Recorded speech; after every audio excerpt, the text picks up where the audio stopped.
Hello from Kingfisher, Oklahoma. Thrilled that we're diving into Job pretty deep. Job is a story for the first two chapters, and then it starts to dive in a philosophical take, a poetic take. And so, to me, this has always been a difficult book to read through because it just isn't very engaging in my mind. But I'm excited to look through it this time. So I'm glad you're with me on that. And we're going to finish off the first story bit, and then we're going to start into the philosophical bit with chapter 3. So here we go. First of all, you may remember that Job in the first chapter loses all his possessions, and he loses all 10 of his children in the same day. Horrible day. Horrible day. Awful. But Job's response? Worship. Wonderful. He's a great man. There are few who could respond like that. And, we would hope that in your most difficult days that you would not curse God, that you would not turn your back on God, that you would grieve, as Job is going to grieve here in a minute, but that you would still seek God's presence out. And so let's jump in and see what Job does. Now, in our story last time, the sons of God got together with the adversary Satan, which Satan challenged God to take away all the blessings from Job to see if Job would turn his back. God was correct. Job did not, even though he allowed all those things to happen.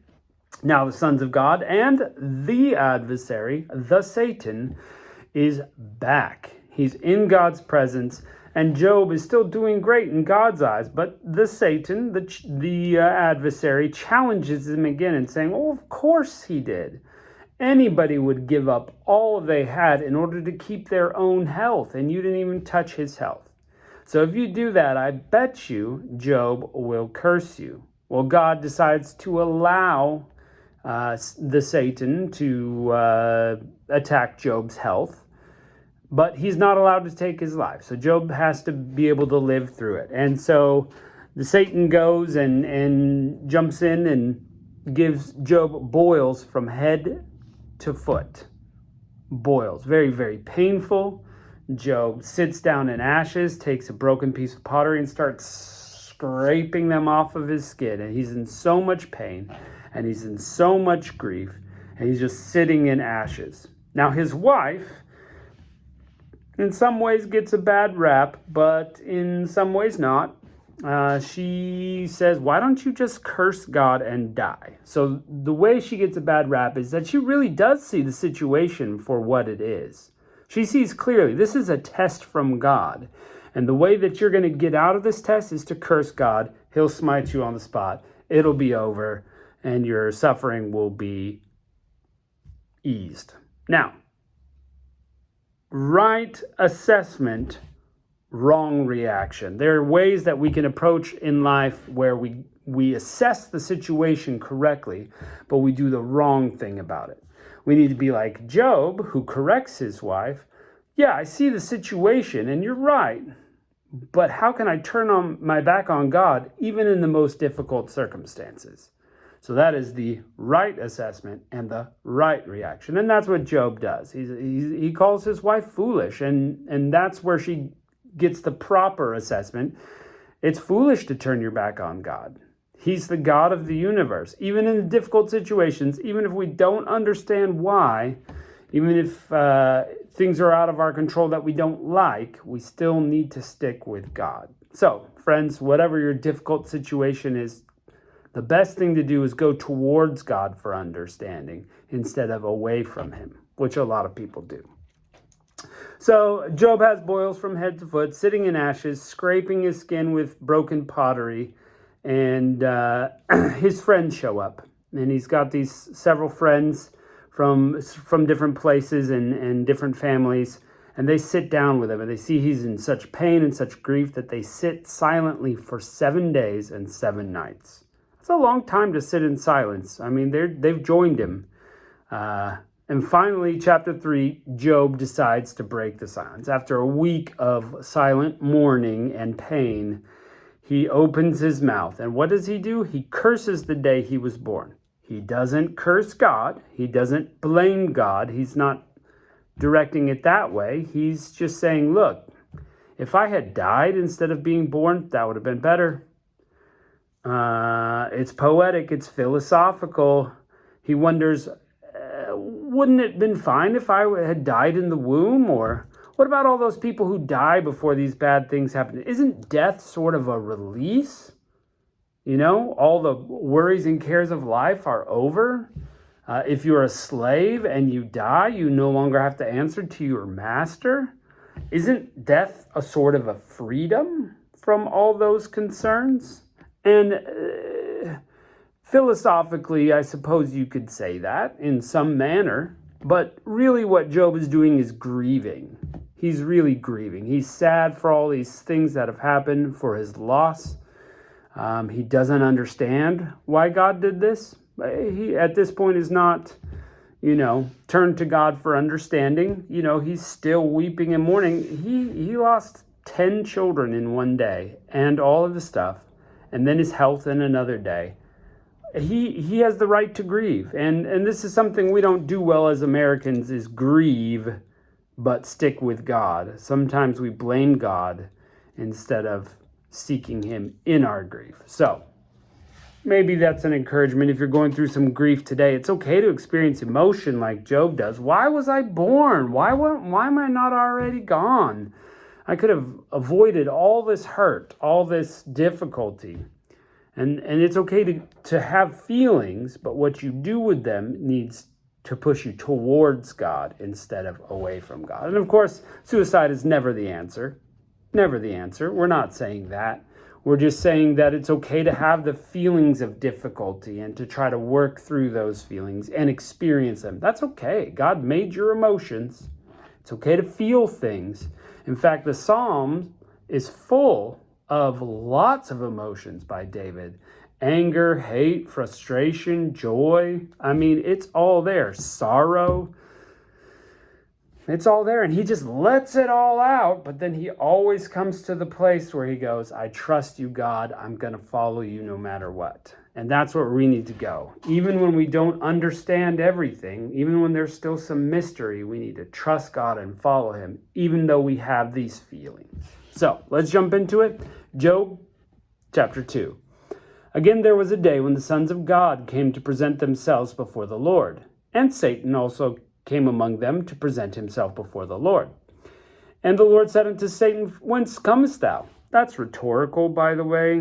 God already knows where he's been, but just kind of like, when God was in the garden with Adam and Eve, and he said, Where are you? He knew.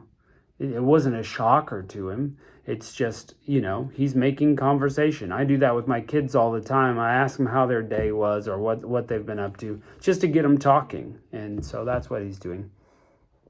And Satan answered the Lord and said, From going to and fro on the earth, from walking up and down on it. The Lord said unto Satan, Hast thou considered my servant Job, that there is none like him in all the earth, a perfect and upright man, one that feareth God and escheweth evil?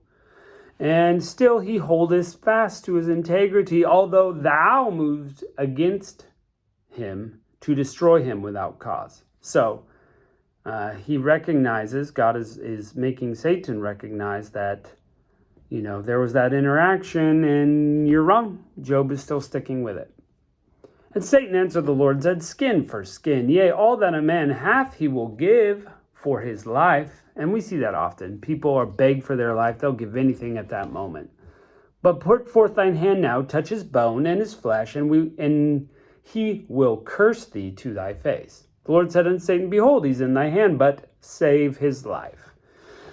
So went Satan forth from the presence of the Lord, and smote Job with sore boils from the sole of his foot to the crown of his head. And he took him a potsherd to scrape himself withal, and he sat down amongst the ashes. Classic grieving is sitting in the ashes and throwing the ashes on your head. Then his wife said to him, Dost thou still retain thine integrity? Curse God and die. Get it over with. But he said unto her, Thou speakest as one of the foolish women speaketh. What? Shall we receive good at the hand of God, and shall we not receive evil? In all this did not Job sin with his lips. Now when Job's 3 friends heard of all the evil that was come upon him, they came every one from his own place. Eliphaz the Temanite. Okay, Teman is a person, so he's a descendant of Teman. Bildad the Shuhite. Shua is a person. Zophar the Naamathite. Naaman was a person. For they had made appointment together to come and mourn and to comfort him. So this is why some people don't put Job as early in Genesis as others, because the Temanites weren't around then. So how can you be a Temanite if they're not around? But there, like I said, it's unclear. They lifted their eyes from afar off and knew him not. They didn't recognize Job. They lifted up their voice and wept, and they rent everyone his mantle and sprinkled dust on their heads toward heaven. They sat down with him on the ground 7 days and 7 nights, and none spake a word unto him, for they saw his grief was great. And can you blame Job? That's rough. Chapter 3. He opened his mouth. After this, Job opened his mouth and cursed his day. And Job spake and said, Let the day perish wherein I was born, and the night in which it was said, The man-child is conceived. So, you see, this is kind of poetic, but at the same time philosophical, answering the questions, why do we have to suffer? What do I do with myself? Wouldn't it be better if I were dead instead of experiencing it? So poetic and philosophical. Let that day be darkness. Let not God regard it from above, neither let the light shine upon it. Let darkness and the shadow of death stain it. Let a cloud dwell upon it. Let the blackness of day terrify it. As for that night, let darkness seize upon it. Let it be joined not unto the days of the year. Let it not come into the number of months. Let that night be solitary. Let no joyful voice come within. Let that be a single day all by itself, away from the rest of the days. We don't want this day anymore. May it never have been. Kind of like if I had a time machine, I'd go back and change it, that I wouldn't be born. Let them curse it that curse the day, who are ready to raise up their mourning. Let the stars of the twilight be dark. Let it look for light, but have none. Neither let it be the dawning of the day, because it shut not the doors of my mother's womb, nor hid the sorrow from mine eyes. Look, I don't want to have been born, and it didn't hide sorrow from mine eyes either. Why died I not in the womb? Why did I not give up the ghost when I came out of the belly? It's like Shakespeare was inspired by this kind of writing, It has that kind of feel to it. Why did the knees prevent me? Why did the breast that I should suck? For now should I have lain still and been quiet. I should have slept, then I had been at rest. If I had only died before all these things had happened. With kings and counselors of the earth, which build up desolate places for themselves, or with princes that had gold, who filled their houses with silver. Kings and princes, they all bury themselves in a chamber all by themselves. Why didn't that happen to me? Or as a hidden untimely birth I had not been, as infants which never saw the light? Why couldn't I have died before I was born? There the wicked cease from troubling, and the weary be at rest. Why couldn't I have been a stillbirth? That would have been much better than being alive for all this suffering. There the prisoners rest together. They hear not the voice of the oppressor, and the small and the great are there, and the servant is free from his master. Look, when people die, prisoners are at rest. They don't hear their oppressor anymore. They're free from prison. Servants are free from their master. They don't have to serve anymore. Wherefore is light given to him that is in misery, and life unto the bitter of soul, which long for death, but it cometh not, and dig for it more than hid treasures, which rejoice exceedingly and are glad when they find the grave. Why is light given to a man whose way is hid, and whom God hath hedged in? For my sighing cometh before I eat, and my roarings are poured out like the waters.